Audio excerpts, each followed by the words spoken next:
Hello students, अपन पढ़ेंगे BSc second year की physical chemistry की सेकेंड यूनिट जो कि है थर्मोडायनामिक्स सेकेंड। अपन ने फर्स्ट यूनिट पढ़ी थी थर्मोडायनामिक्स फर्स्ट। अब ये फिजिकल केमिस्ट्री की सेकेंड यूनिट है थर्मोडायनामिक्स सेकेंड। तो इसमें आता है आपको सबसे पहले मेन कंसेप्ट ऑफ एंट्रोपी। ठीक है, एंट्रोपी अवधारणा। तो देखिए एंट्रोपी क्या होती है। एंट्रोपी एक तरीके की अव्यवस्था होती है, यानी कि एंट्रोपी एक ऊष्मागतिकी फलन है जो कि तंत्र में अणुओं की अनियमितता एवं अव्यवस्था का माप है, यानी कि रैंडमनेस और डिसऑर्डरनेस का माप है। तो एंट्रोपी क्या होती है। एंट्रोपी एक तरीके से डिसऑर्डर होता है, यानी कि जैसे अपने पास जैसे स्नूकर होता है ना, स्नूकर वाला गेम, इसमें अपने या फिर आप कैरम बोर्ड देख लीजिए। जैसे कैरम बोर्ड में सारी की सारी जो आपके गोटी है वो जचाई हुई होती है, लेकिन जैसे ही अपन उसमें स्ट्राइकर को स्ट्राइक करते हैं तो क्या हो जाता है, उसकी व्यवस्था जो है वो खराब हो जाती है, यानी कि इसमें क्या आ जाता है, आपके डिसऑर्डरनेस आ जाता है। तो एंट्रोपी में क्या होती है, किसी निकाय के लिए निकाय की जो भी व्यवस्था है, अगर वो व्यवस्था किसी भी बाह्य बल से या किसी भी कारणवश वो खराब हो जाती है तो उसे क्या बोलते हैं, एंट्रोपी। ठीक है, तो एंट्रोपी एक ऊष्मागतिकी फलन है जो कि तंत्र में अणुओं की अनियमितता एवं अव्यवस्था का माप है, जिसे कि कैपिटल एस के द्वारा अपन डिनोट करते हैं। तो क्या हो जाएगा, डी एस, यानी कि एंट्रोपी में परिवर्तन D S is equal to D Q upon T. Q है यहाँ पर ऊष्मा और टी है यहाँ पर परम ताप। ठीक है, तो अगर अपन इसका अवस्था फलन देखते हैं, यानी कि डेल्टा एस देखते हैं, पहले की कंडीशन और बाद वाली कंडीशन में एंट्रोपी में अगर अपन डिफरेंस देखते हैं तो उसे अपन डेल्टा एस से डिनोट करते हैं, और delta S B minus delta S A. B है आपके सेकंड वाली कंडीशन और ए है आपकी फर्स्ट वाली कंडीशन। अगर इन दोनों की एंट्रोपी में अगर अपन अंतर देखते हैं तो बराबर होता है किसके, समाकलित फलन किसके, डी क्यू अपॉन टी के। तो नॉर्मली जो एंट्रोपी होती है आपके, वो ऊष्मा और परम ताप का अनुपात होती है। फिर आता है सिग्निफिकेंस ऑफ एंट्रोपी, एंट्रोपी का भौतिक महत्व। तो ये सबसे पहले है अनउपलब्ध ऊर्जा, entropy as an unavailable energy. Entropy जो है वो अनउपलब्ध ऊर्जा के रूप में कैसे उसका भौतिक महत्व होता है, ये देखते हैं अपन।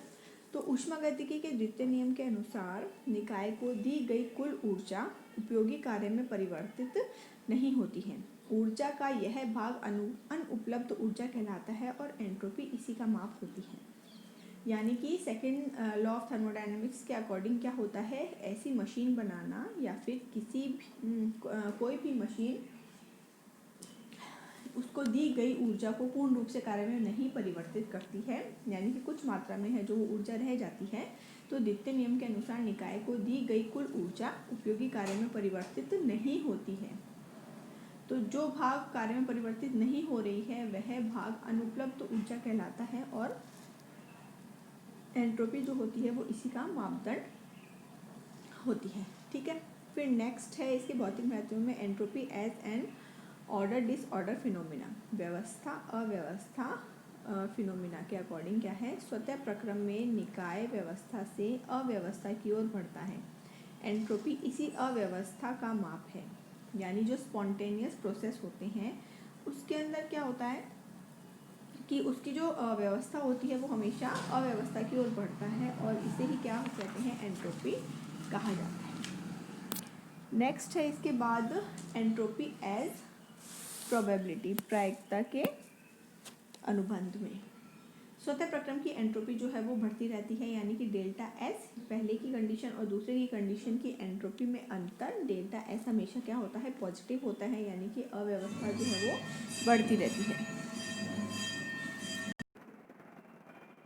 अपन पढ़ रहे थे बीएससी सेकेंड ईयर का टॉपिक फिजिकल केमिस्ट्री की thermodynamics second unit of physical chemistry of BSc second year. तो इसके अंदर अपना आज का टॉपिक है क्लॉसियस इनइक्विलिब्रिटी, यानी क्लॉसियस असमानता।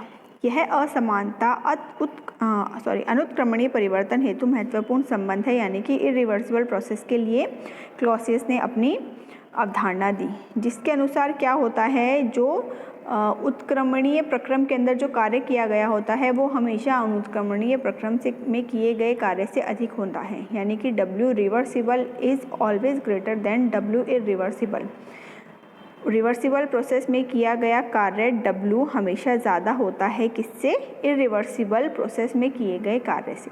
ठीक है, तो WREV है W रिवर्सिबल उत्क्रमणीय प्रक्रम में किया गया कार्य, और WIRR है इरिवर्सिबल प्रोसेस में किया गया कार्य। अब फर्स्ट लॉ ऑफ थर्मोडायनेमिक्स के अकॉर्डिंग क्या होगा, delta E is equal to Q minus W, यानी कि आंतरिक ऊर्जा जो होती है वो ऊष्मा और कार्य के माइनस के बराबर होती है।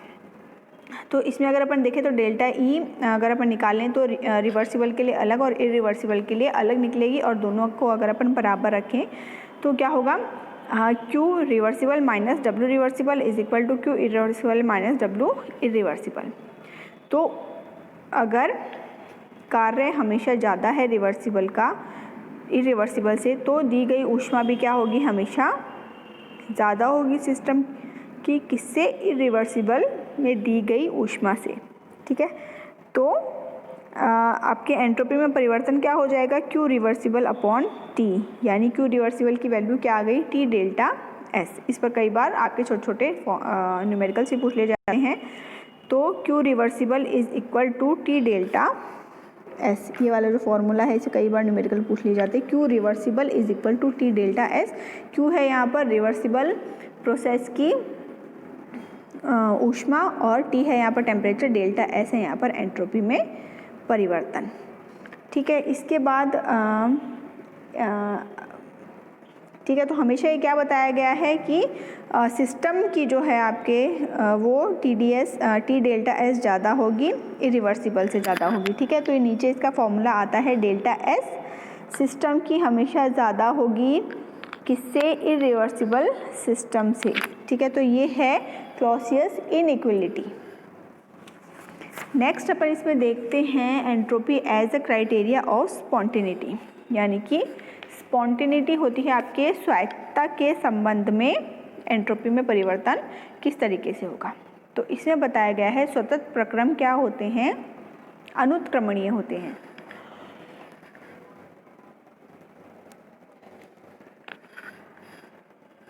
अनुत्क्रमणीय होते हैं यानी कि रिवर्सिबल होते हैं। जो स्पॉन्टेनियस प्रोसेस होते हैं ये हमेशा रिवर्सिबल प्रोसेस होते हैं, जिसके लिए अभी अपन ने देखा था कि डेल्टा S जो है सिस्टम की क्या होती है, हमेशा ज़्यादा होती है किससे, Q बाय इरिवर्सिबल के Q बाय T से। ठीक है, तो उत्क्रमणीय प्रक्रम साम्यावस्था प्राप्त करते हैं, इसलिए अपन क्या लिख सकते हैं इसको, TdS is equal to del Q reversible.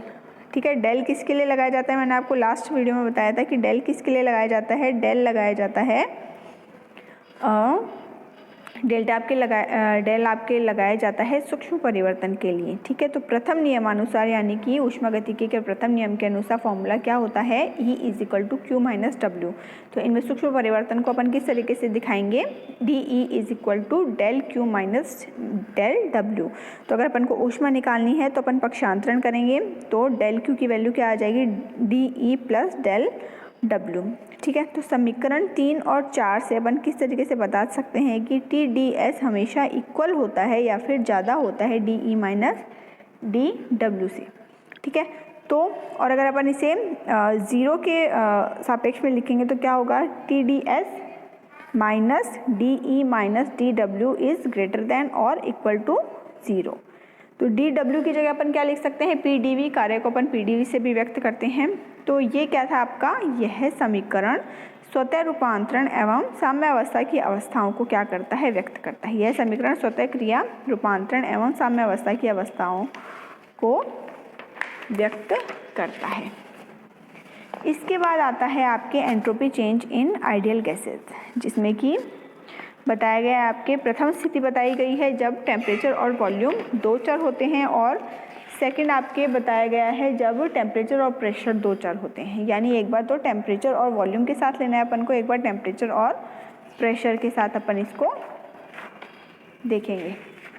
ठीक है, उसके बाद देखेंगे अपन entropy in mixing of gases, फिर आता है अपना थर्ड लॉ ऑफ थर्मोडायनामिक्स। ठीक है, तो फटाफट अपन देख लेते हैं entropy changes in ideal gases, यानी कि आदर्श गैसों में एंट्रोपी परिवर्तन किस किस तरीके से होता है। तो ऊष्मागतिकी निकाय की एंट्रोपी अवस्था यानी कि टेम्परेचर, प्रेशर और वॉल्यूम 3 चर होते हैं इसकी, इनके साथ बदलती है, जो एक समय पर केवल 2 चरों पर निर्भर करती है। तो ध्यान रखना हमेशा ये तीनों चर यानी कि तीनों जो अपने कोऑर्डिनेट्स है, टेम्परेचर, प्रेशर और वॉल्यूम, इन तीनों पर निर्भर नहीं करती है, हमेशा किन्हीं भी 2 चर पर निर्भर करेगी। तो फर्स्ट वाली कंडीशन में अपन लेंगे टेम्परेचर और वॉल्यूम को, और सेकंड वाली जो कंडीशन होगी उसमें अपन लेंगे टेम्परेचर और प्रेशर को। तो प्रथम स्थिति अपन देखते हैं जब टेम्परेचर और वॉल्यूम 2 ही इसके चर प्रेजेंट हैं। तो माना कि 1 मोल गैस है अपने पास, 1 मोल आदर्श गैस है जिसका टेम्परेचर T है और दाब P है और वॉल्यूम जो है वो V ग्रहण करती है। तो एंट्रोपी क्या होगी, अपने देखा था ds = del Q reversible upon T। तो डेल Q रिवर्सिबल को अपन किस तरीके से लिख सकते हैं, dE + PdV प्रथम नियम के अनुसार, ठीक है ना। प्रथम नियम क्या होता है, E = Q - W, ठीक है। तो Q अपन इधर ले गए तो Q = क्या हो गया, E + W, और W को अपन ने यहाँ क्या लिख दिया, PdV, ठीक है। तो ऊपर जो अपना था ds = Q reversible by T, इसमें Q रिवर्सिबल की अपन ने ये फॉर्मूले से अपन ने प्रथम नियम के अनुसार इसकी वैल्यू रख दी। तो अपने पास आता है ds = dE + PdV by T। अब जो अपने टेम्परेचर है वो दोनों के नीचे है, dE के नीचे भी है और PdV के नीचे भी है, तो अपन इसको अलग अलग करके भी लिख सकते हैं, यानी कि dE/T + PdV/T, इस तरीके से भी लिख सकते हैं, ठीक है। तो CV क्या होता है, CV होता है dE/dt या फिर dE = CVdt भी अपन लिख सकते हैं। तो ऊपर जो अपन ने dE लिखा था उसकी जगह अपन CVdt भी लिख सकते हैं। तो ds = क्या हो जाएगा, CVdt/T + PdV, और गैस समीकरण क्या होता है, PV = nRT, तो P क्या हो जाएगा, nRT/V। तो 1 मोल के लिए क्या हो जाएगा, n की वैल्यू 1 हो जाएगी, तो P = क्या हो जाएगा, RT। तो P की जगह अपन क्या रख देंगे, वर्क की जगह अपन ने क्या लिखा था, कार्य की जगह PdV लिखा था, और उसका जो प्रेशर है उसकी जगह अपन लिख देंगे RT/V। तो अपनी समीकरण हो जाएगी ds = CVdt/T + RdV/V। अब आगे अपन देखते हैं कि समाकलन करने पर इस समीकरण का अगर अपन समाकलन करेंगे तो क्या होगा, इंटीग्रेशन का साइन आएगा, ds = integration CVdt/T + R ∫dV/V। फिर आगे इसमें आता है S, यानी कि entropy = CV ln T + R ln V + S0। S0 होता है यहाँ पर समाकलन स्थिरांक या फिर इंटीग्रेशन कॉफिशिएंट। तो प्रारंभिक अवस्था के लिए, यानी कि 2 अवस्था लेते हैं अपन इसमें, S1 और S2। प्रारंभिक अवस्था के लिए क्या हो जाएगा, CV ln T1 + R ln V1 + S0। इसी तरीके के लिए अंतिम अवस्था के लिए क्या लिखेंगे अपन, S2, यानी कि CV ln T2 + R ln V2 + S0। तो प्रारंभिक अवस्था के लिए एंट्रोपी S1 है, टेम्परेचर जो है वो T1 है और वॉल्यूम V1 है। इसी तरीके से अंतिम अवस्था के लिए अपन ने क्या लिया है, एंट्रोपी S2 ली है, टेम्परेचर T2 लिया है और वॉल्यूम जो है वो V2 लिया है।